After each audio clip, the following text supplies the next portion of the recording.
ఎనిమిది మంది నీటి ద్వారా వారు సాక్ష్యం ఇచ్చారు. ఒకడు ఆత్మ మూలముగాను నీటి మూలంగాను జన్మించితేనే గాని పరలోకాన్ని చూడరని ప్రభువు చెప్పారు. అందుచేత వారు మారు మనసు పొంది నీటి బాప్తిజం ద్వారా సాక్ష్యం ఇచ్చినటువంటి వారిని బట్టి ప్రభువుకి నేను కృతజ్ఞతలు తెలియజేస్తున్నాను. ఈ దృశ్యాన్ని చూస్తున్నటువంటి మీలో ఎవరైనా ఇంకా బాప్తిస్మానికి వెనకాడుతూ ఉంటే ఏమీ వెనకాడుకోకుండా మీ సంఘ కాపర్ గారికి చెప్పి మాకు కూడా బాప్తిజం కావాలని చెప్పి దేవుని సన్నిధిలో మీరు ఒప్పుకుని వారికి తెలియచేయాలని కూడా నేను మనవి చేస్తున్నాను. ప్రార్థన చేద్దాం. దయగల మా తండ్రి, ప్రేమ కలిగిన ప్రభు, స్తోత్రాలు, వందనాలు.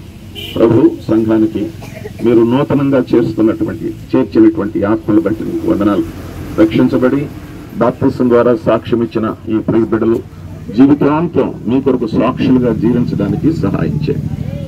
సైతానుడు శోధించే సందర్భాలు ఉంటాయి, అయినప్పటికీ వాటిని ఎదిరించి మీ కొరకు స్థిరంగా ధైర్యంగా నిలబడడానికి మీ కృపా సహాయాలు వారికి అనుగ్రహించమని పరలోకంలో ఈ రోజు జరిగిన సంతోషాన్ని బట్టి నీకు స్తుతులు చెల్లిస్తున్నాం. ఒక పాపి మారు మనసు పొందితే పరలోకంలో దూతల ఎదుట మహా సంతోషం, ఆనందం అని మీరు చెప్పారు. అట్టి ఆనందాన్ని బట్టి నీకు స్తుతులు చెల్లిస్తూ స్థానిక సంఘానికి చేర్చినటువంటి బిడ్డలు ప్రభు యొక్క బలంలోనూ పాత్రల్లోనూ పాలు పొంది తమ ఉనికిని మీరు అక్కడి వరకు కొనసాగించుకోవడానికి సహాయం చేయమని మమ్మల్ని అందరినీ సంతోషపెట్టినందుకై కృతజ్ఞతలు, వందనాలు తెలియచేసుకుంటూ యేసుక్రీస్తు ప్రభు వారి శ్రేష్టమైన నామంలో స్తుతించి ప్రార్థించి వేడుకొనుచున్నాము తండ్రి. ఆమేన్. తండ్రి, కుమార, పరిశుద్ధాత్మ త్రియేక దేవుని దీవెన బాప్తిజం పొందిన ఈ బిడ్డలకు సదా తోడయండి నడిపించను గాక. ఆమేన్. మీ కొరకు చనిపోయి సమాధి చేయబడి మృత్యుంజయుడై తిరిగి లేచాడని నమ్ముతున్నారా? మీ పాపాలన్నీ ప్రభు దగ్గర ఒప్పుకున్నారా? రక్షణ నిశ్చయత కలిగి ఉన్నారా? నేను చనిపోతే యేసుబాబు దగ్గరికి వెళ్తానని చెప్పగలరా? సహోదరుడు, యేసుక్రీస్తు వారు తన కొరకు చనిపోయి సమాధి చేయబడి మృత్యుంజయుడై తిరిగి లేచాడని నమ్మి ఆయన ఇచ్చినటువంటి సాక్ష్యాన్ని బట్టి సంఘం ఎదుట, దేవుని ఎదుట తండ్రి యొక్కయు కుమారుని యొక్కయు పరిశుద్ధాత్మక నామంలో బాప్తిసం ఇస్తున్నాను. కలగండి. ఎందుకంటే ఇంకా రాయి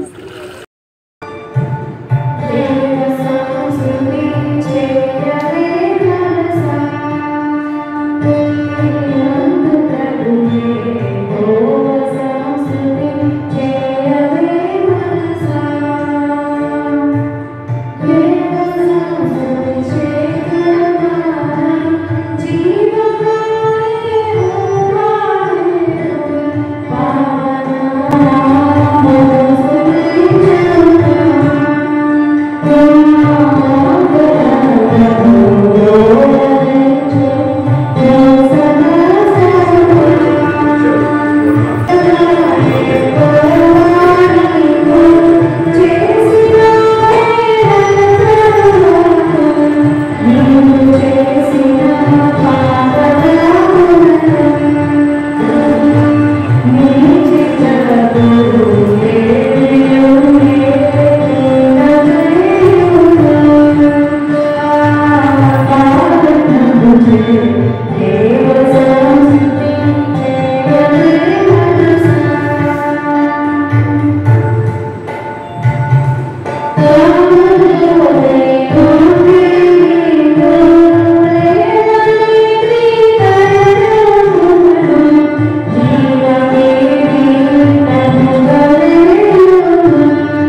స్తుతించి ఆరాధిస్తున్నాం.